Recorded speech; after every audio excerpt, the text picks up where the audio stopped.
BC teachers and education leaders are opposed to the use of rankings based on standardized test results to measure student performance. The Minister of Education says it's impossible to plan a strategy for success without data, but also acknowledges the foundation skills assessment is not the only relevant information. So what are the alternatives? Parents want accountability. Teachers want a more accurate depiction of success, both for themselves and their students. It seems simple enough, but now it's become a political issue. Or is it a matter of the tests and how the test results are used? How did the quality of teaching and learning come under market principles?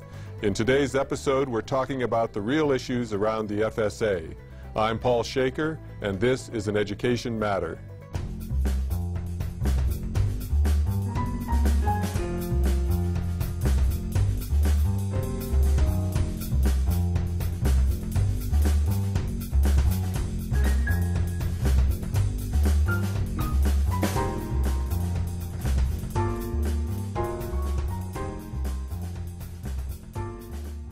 On the program today are Bruce Beairsto, Superintendent of the Richmond School District, and Glen Hansman, President of the Vancouver Elementary School Teachers Association.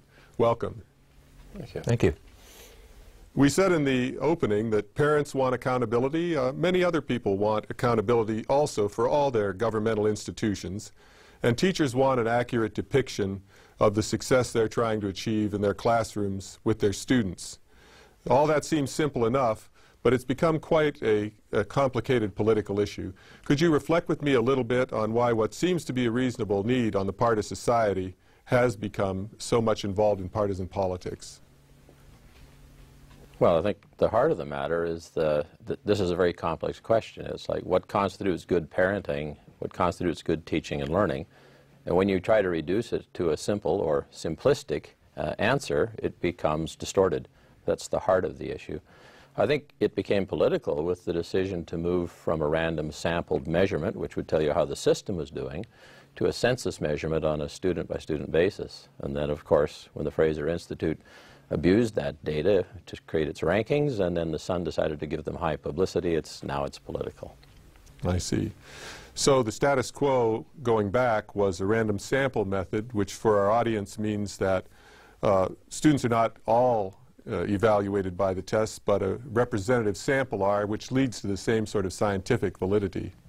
Glenn, what do you think about the situation we find ourselves in? How did we get here? Well, I agree with what was just said. I mean, if the intention is to look towards systems change or how well the overall system is doing, then a sample-based assessment could be useful for that, in combination with lots of other data and information that we collect from schools and everything. But once you get a per student census-based instrument and then it's given more weight than it deserves by attaching rankings to it, it creates a heightened state of anxiety and scrutiny based upon something very narrow and inadequate for making what is a very complicated decision and a very complicated culture and network. And I think that flies in the face of what parents ultimately want for their kids. They want to be able to take their child to a neighborhood school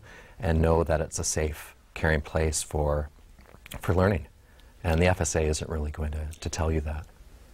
So is the objection then to the FSA itself or to the way that it's used to rank schools? Bruce? Well, I think there's a little bit of both. I mean, there is an argument that the FSA doesn't give you bang for the buck, but I don't think that's the heart of the issue. The heart of the issue is the misuse of data to create misinterpretations and misinformations. And I believe that's how it's become political, and in my opinion, that's what needs to be corrected.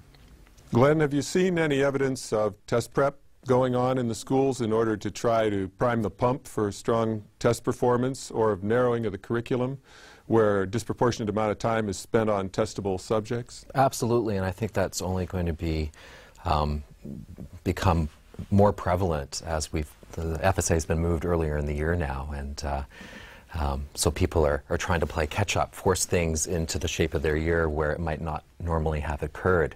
You know, for example, there's going to be a question on fractions yet, but that, given the group of students that you might have, that might not be the place you want to be at. But there is a lot of pressure to practice the FSA, and I don't mean just giving grade 4 students the opportunity to practice filling out bubbles on a multiple choice question, but deliberately narrowing things down and focus on items that are going to be specific on the FSA at the expense of the broad curriculum that we do have. And some schools have been quite overt and sort of proud of the fact that they are practicing. Recent articles in the Vancouver Sun, principals excited about the fact that they've been practicing and their marks have gone up. Well, that's sort of how accurate is the information if that's the case. To many people, it seems manifestly obvious that tests that deal with cognitive subject matter are a legitimate, a valid way to look at school performance. I went to hear recently an economist from the C.D. Howe Institute, and he regarded it as just an automatic presumption that scores on tests like this would be valid for evaluating a school. And yet every stakeholder group in the province, every professional educator stakeholder group, including the school trustees, and the last 3 ministers of education have all said that the rankings are inappropriate. Why is there this great divide between people in the profession of education with regard to school rankings, and so many people, even educated people, outside the profession of education? Bruce, do you have any idea? Well, that's an interesting question. If I might, I'm going to go back a bit because I want to disagree a little bit with Glenn. There is pressure to practice, but I haven't observed that. I think teachers resist that strenuously. The example that he noted was a private school that was quite proud of the fact it moved way up the rankings a couple of years ago. But I'd have to say on behalf of my teachers that they actively resist that. Now, why do these simplistic measures that don't gather the data become popular? I'm not really sure. Many times with parents, I've done a brainstorming exercise and said, what is it you want your children to come out of the school system with? What's the most important residual effect that in 5 years you want to look back and know about? Always this is focused on issues of character and honesty and diligence and curiosity and confidence and skills and attitudes. Of course people need to have cognitive information. They need to know the history of their country and how to do their times tables. And this can be done and is in fact the easy part of education. But the enduring part that people really value is more subtle. So why we must measure certain things and report them, I don't know. Perhaps, and unfortunately, it's because that's what's measurable. If you give a kid a hammer, then everything's a nail. I did get that feeling from the economist because this is really the only data he had that was somewhat objective, and so he was determined to use it for all it was worth and maybe more than it was worth. We've been running into some resistance on the part of the public as well as others, including the Teachers Federation, with respect to cooperating with the FSAs. We've seen parents withholding their children from taking the FSAs, and there's talk, and there's even been a motion in the BCTF for teachers to organize in their resistance to the FSAs. What do you think about these activities on the part of parents, teachers, and others to fly in the face of government policy and resist the implementation of the FSA? Glenn? Well, I think it's positive. Parents should be making informed choices about those sorts of things, and I don't think it is going to interfere with the good work that is being done in schools. School communities do work together to try to improve, to reflect upon what's going on in their schools, to make things better, to learn from one another, and for the sake of children and their learning. And we're already collecting much richer data that we could use for that purpose. It's very interesting to look at, say, the district plan of the Vancouver School Board, which has 5 pages of all the various things that we do, instruments that we use and activities that we use, qualitative and quantitative ways of demonstrating growth, improvement, success, and areas that need improvement. And the FSA is marginalized even in a document like that. So bowing out of the FSA isn't going to interfere with the positive things that we should be doing and will continue to be doing, because those things are going on. Bruce, as a superintendent of schools, you're in the middle of some of this, I know, because there's pressure on principals to get everybody in to be tested. How do you relate to these acts of resistance? Well, I understand the resistance, but in all honesty, I think it's poorly conceived and misguided. And unfortunately, I think the net effect is to bring into question the competence of the people involved and the character of the institution, because it looks like it's catfighting. There are very reasoned arguments and very reasoned discussions that go on in my school district. We have absolutely no difficulty speaking to individual teachers and our association about this in very professional and adult ways. But the public face of this, which comes out in papers, is not as reasoned, and I think it's not contributing to a solution to this issue, which I think could quite easily be resolved, except for the pressure to reproduce the rankings that get produced in a newspaper and so on. The educational elements of this, I think, could be easily resolved. Well, what are some of the steps that we could take, that we as citizens should be advocating for, to put us on that course of action to resolve these issues in a constructive way and allow our schools to perform at the highest level? Well, I think there's two different audiences here. One is the public who have children in school, and one is the public who don't have children in school. Those who have children in school have access to rich information about their children's progress, and in my experience, they discount the simplistic ratings heavily, because they have much better data. And if there's a difference between the ranking and their experience, they go with their experience. Those who have no other access to information clutch at that, sometimes out of a belief that that there should be accountability with a capital A and that this will somehow provide it.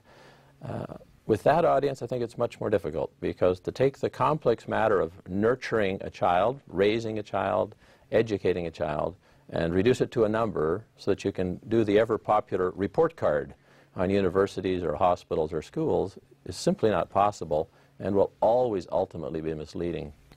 Glenn, do you have any thoughts on what's missing from a constructive approach to resolving these differences? Well, I think what needs to happen at the provincial level,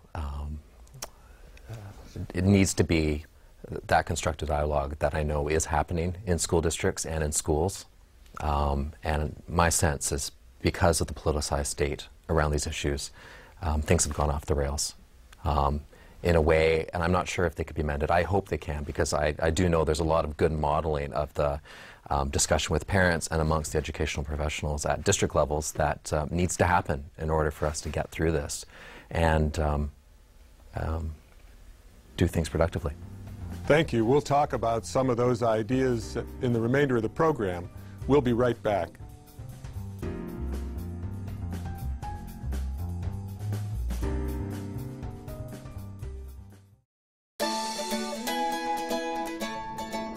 For more than 40 years, the Faculty of Education at SFU has been delivering academic programs that are innovative and responsive. Based on the academic research of our professors and the expertise of practicing teachers from your communities, our programs are designed to meet classroom needs. As a community, we're piecing together a successful education experience for students today and in the future.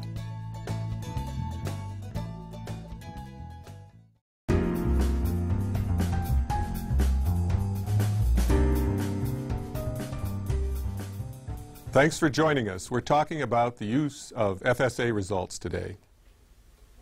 Bruce and Glenn, we've been talking about perhaps some better systems for looking at both school and system evaluation. So let's explore some of those in the remainder of time that's available to us. What better ways could we use than rankings and standardized test scores in order to determine whether the results of our school systems, our individual schools, and our system as a whole are what we want them to be? Well, I think if you're looking at the system as a whole, there are many measures. We have international comparisons where, of course, BC performs in an exceptional way. We could easily do random sampled measures that would tell people how the curriculum is performing and students were learning in a broad sense. We could do deeper and more detailed investigations of how certain groups of students are performing, students with learning disabilities, students with English as a second language, Aboriginal students. All of these things, I think, would be rich information. What they wouldn't do is respond to those who feel they want a simple measure of which school is better than the next school, because they want to get in their car and drive to what's perceived to be the #1 school. It's a much deeper problem, and I think it originates in many cases with people who have, in their own experience, lived in jurisdictions where this is actually true, that schools vary significantly in quality, level of funding, and type of staffing. And to help the broad public understand that this is not true in British Columbia is, I think, a challenge. Yes, something that Canadians may not realize is in the United States, the same individual student, depending on what district they're in, might be funded at $4 or $1, a ratio of 4 to 1, depending on which side of a political line they live on. Whereas the tradition in the Commonwealth and in Canada and in British Columbia is to fund every student, every regular student at the same level. Glenn, do you have some thoughts on how we could get at the issue of evaluation in a way that's compatible with the stakeholder groups? I do. I think if we move towards a sample-based version of large-scale assessment, and then in doing so, if we were able to put some of our energies and our funding into more detailed, specific, more project-oriented forms of assessment where we could go deeper, say looking at science. My understanding is that 15, 20 years ago there were teams that came out from the ministry or from school districts and would sit down, for example, and observe students doing experiments, talking about their learning in science, having deep conversations with teachers about their practices in the classroom and how they sought to improve the experience for students.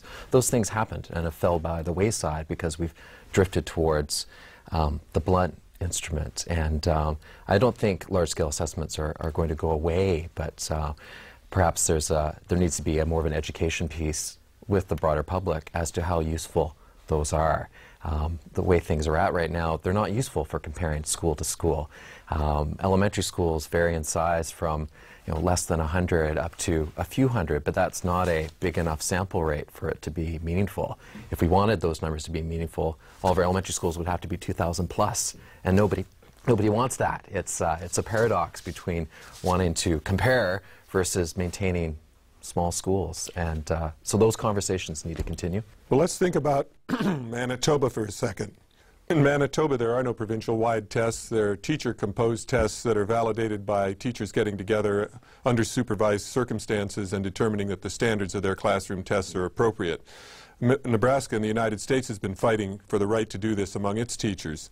So in Manitoba, you have a totally different way of getting at the quality of instruction. Also in Manitoba, you still have principals and teachers in the same organization, and you haven't had a strike since the 50s.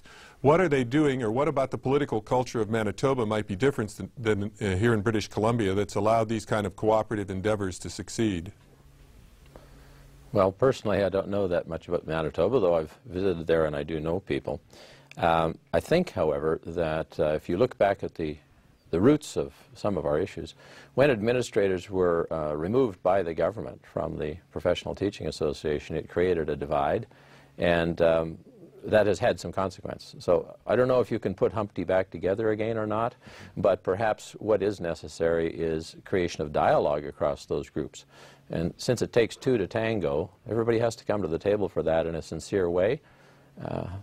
The climate is not conducive to this, but I have to say that I know people on every side of this issue who are deeply disturbed by it and very willing, given an opportunity and a bit of scaffolding and help, to come to the table and have those conversations that bring us back together to tackle that complex and essential issue of nurturing the young and teaching the young so that we create the society we want and get away from the rather shallow differences and snipings that unfortunately are more common at the moment.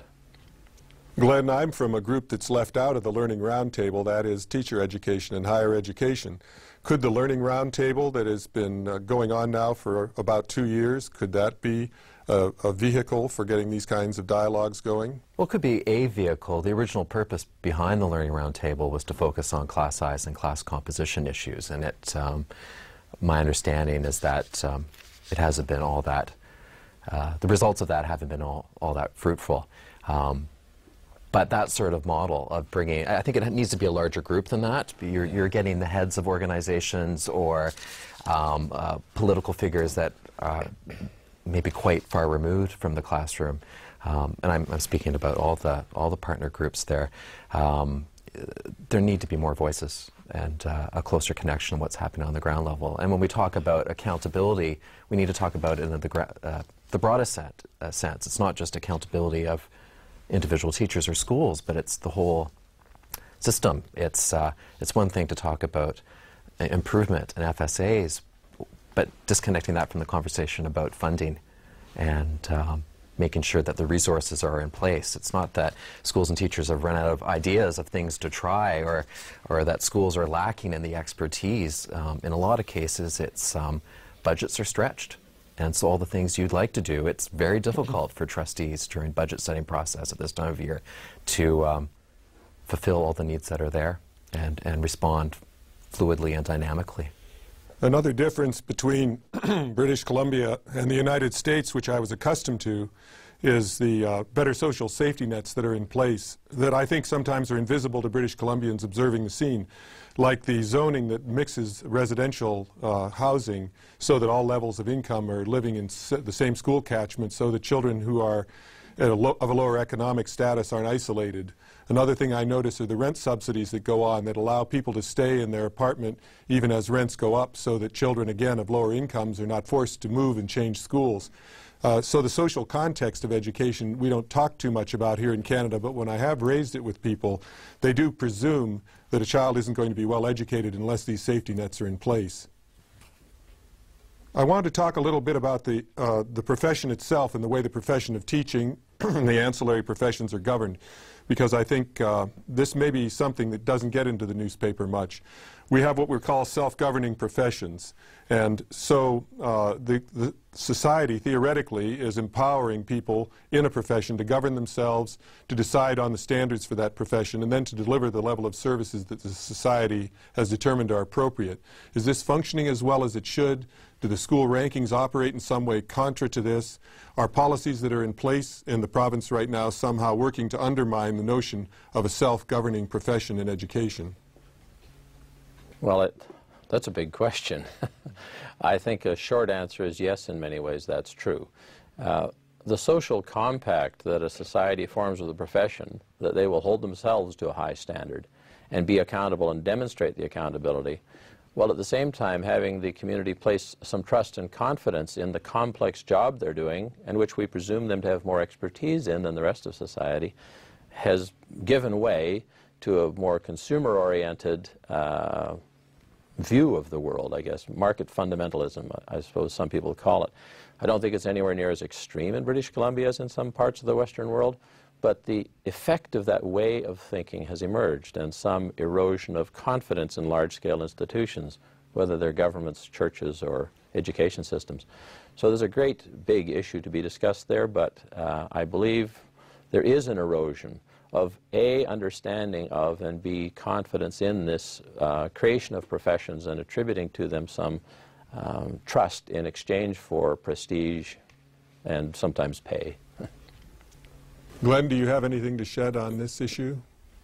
Well, I think for the most part, the public does have high confidence in the public education system and will continue to do so despite all these things that are going on. I mean, I think that is a constant.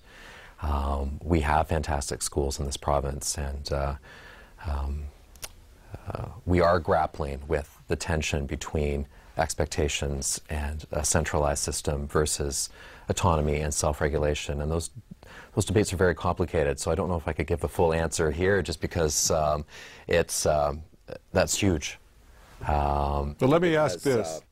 Is it meaningful to you as a teacher that you would be in a self-governing profession, or is that some sort of window dressing? Would you just as soon be a civil servant without that extra layer of the College of Teachers and so on?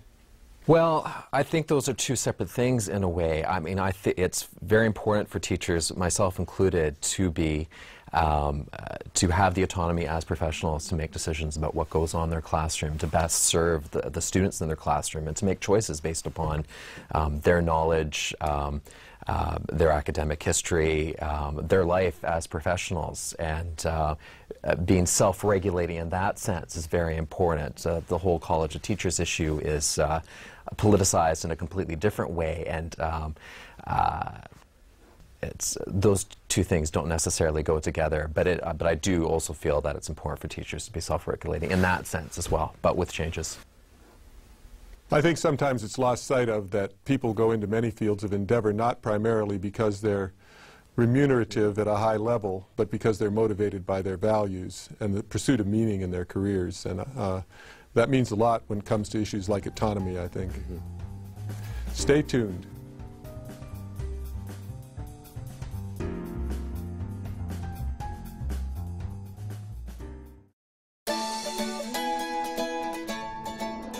For more than 40 years, the Faculty of Education at SFU has been delivering academic programs that are innovative and responsive.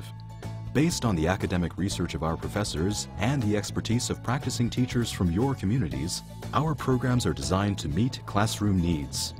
As a community, we're piecing together a successful education experience for students today and in the future.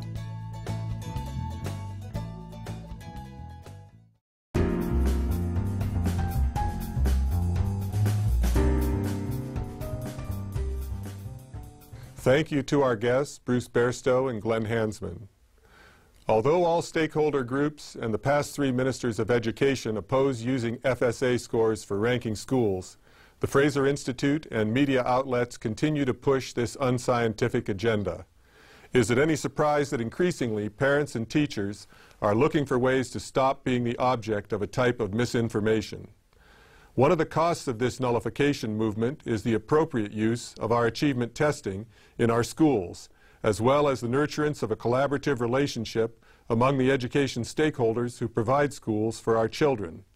Let's hope we can work through these acts of resistance and reestablish a cooperative, respectful social contract among government, families, and educators. Thanks for tuning in to Your Education Matters.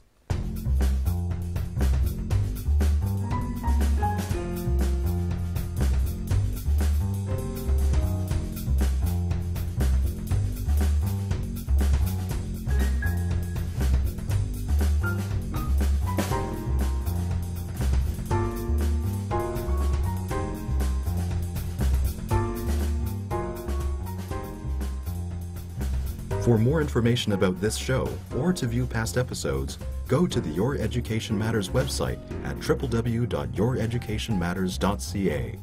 The views and opinions presented in this program are not necessarily those of all faculties, staff, or administration at SFU.